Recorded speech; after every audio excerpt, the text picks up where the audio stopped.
Ant-Man in the Wasp Quantumania. अब ये movie इस साल की one of the most awaited movies में से एक है। अब ऐसा क्यों?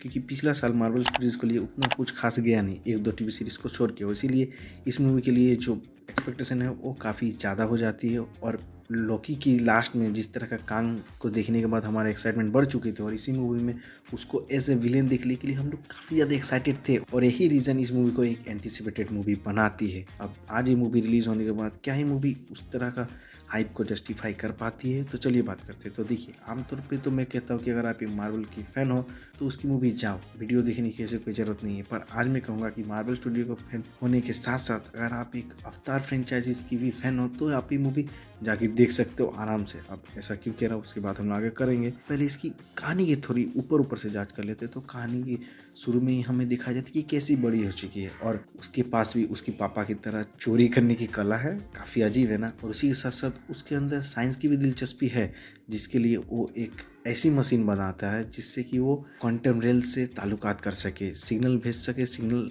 पा सके। और इसीलिए जब वो मशीन वो सबसे इंट्रोड्यूस कराता है तब जेनेट बोलता है कि ये मशीन को अभी के अभी रद्द करो, बंद करो, तोड़ दो।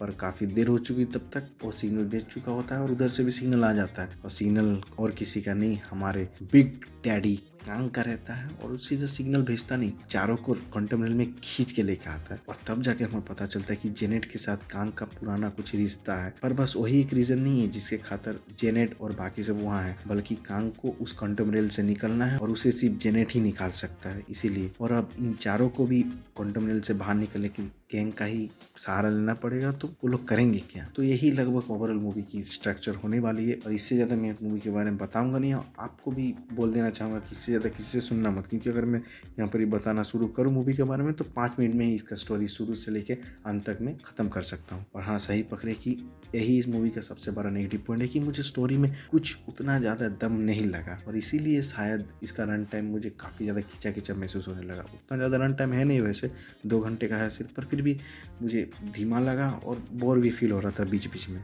तो हाँ, स्टोरी से तो थोड़ा बहुत डिसअपॉइंटमेंट हो सकते हो, पर एक चीज़ से आप एकदम ही डिसअपॉइंट नहीं होगे, और वो आपको इम्प्रेस ही करेगा। क्योंकि पिछले साल मार्वल की मूवीज़ और सीरीज में जिस तरह की CGI और VFX में देखने को मिला था, उससे तो एक अलग ही इमेज क्रिएट हो गई थी हमारे माइंड में मार्वल के लिए। पर इस मूवी का VFX और CGI मैं कहूँगा कि कमाल का यार, देखने में इतना ज़्यादा मज़ा आता है ना। और इसीलिए मैंने कहा कि अगर आप एक अवतार फ्रेंचाइजीज़ की भी फैन हो तो भी आप ये मूवी जाके देखो। इसकी जो क्वांटम रेल की जो खूबसूरती तुम्हें दिखाई ना, कि तुम भी कहोगे यार मुझे भी जाना है क्वांटम रेल। और विजुअल इफेक्ट के साथ साथ इसके अंदर जो कॉमेडी डाली गई है हर सिचुएशन में, मतलब कि हाँ, कॉमेडी तो एक्सपेक्ट करोगे ही। जिस मूवी में स्कॉट लैंग है उसमें कॉमेडी ना हो, एक सा कैसे हो सकता है? बस मैं उसकी जो फ्रेंड है उन लोग को मिस कर रहा था। और कॉमेडी में कहूँगा अच्छा था, देखने में और सुनने में मज़ा आ रहा था काफ़ी ज़्यादा। और उसके बाद इसके अंदर कुछ एपिक एपिक सीन भी है, जो कि आप ट्रेलर में एक सीन देखोगे कहाँ पर ही हजारों हजारों स्कॉट लैंग हमें देखने को मिला। और वो सीन जब थिएटर में आई है मेरे सामने, वो काफ़ी गजब था, देखने में काफ़ी बढ़िया लग रहा था। उसके बाद लास्ट में जो एक फाइट सीक्वेंस था,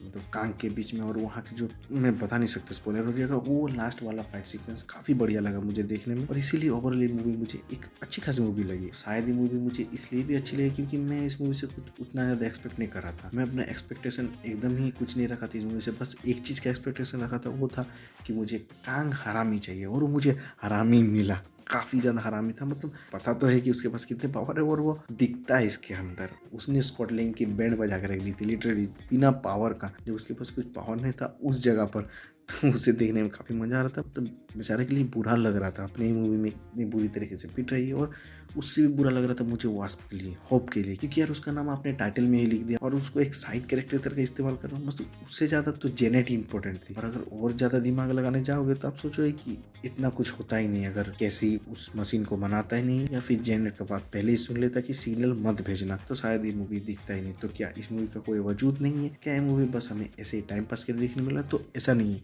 इसके अंदर हमें क्वांटम रेल को एक्सप्लोर करने मिला, मतलब काफ़ी ज़्यादा क्वांटम रेल के बारे में जानने को मिला। और ये भी जान लिया कि क्वांटम रेल जिस तरह का अजीब गरीब हमें बताया जाता था उतना भी अजीब नहीं है ये। और कांग के बारे में भी बहुत सारी चीज़ें हम लोग को जानने को मिली। तो ये मूवी वर्थ इट तो है देखने के लिए। बाकी इस मूवी में एक मिड क्रेडिट और एक पोस्ट क्रेडिट सीन भी है। तो मिड क्रेडिट सीन का काम यही है कि आने वाले फ्यूचर के लिए आपको एक हाइप, एक एक्साइटमेंट क्रिएट करना, और वो करती भी है। पर पोस्ट क्रेडिट सीन में कहूंगा कि उसके लिए रुक के रहना यार, उसमें ऐसे कैरेक्टर को देखने को मिलेगा ना जिसको हम लोग सब प्यार करते हैं यार, तो वो तो बवाल चीज है। बाकी ओवरऑल अगर मूवी की बात करो तो मुझे एक मूवी एक अच्छी खासी ठीक ठाक मूवी लगी, मार्वल की नॉर्मल मूवीज की तरह एवरेज ही में कहूंगा। उतनी भी ज्यादा कुछ एपिक मुझे देखने को नहीं मिला, तो हाँ मेरा एक्सपेक्टेशन भी कुछ उतना ज़्यादा था नहीं, तो मुझे एक अच्छी खासी मूवी लगी। तो अगर आपको मार्वल की नॉर्मल मूवीज पसंद आती हैं तो आप ये मूवी जरूर जाके चेकआउट कर सकते हो। बाकी मैं इसी तरह मूवीज और सीरीज के ऊपर वीडियो बनाते रहता हूँ, तो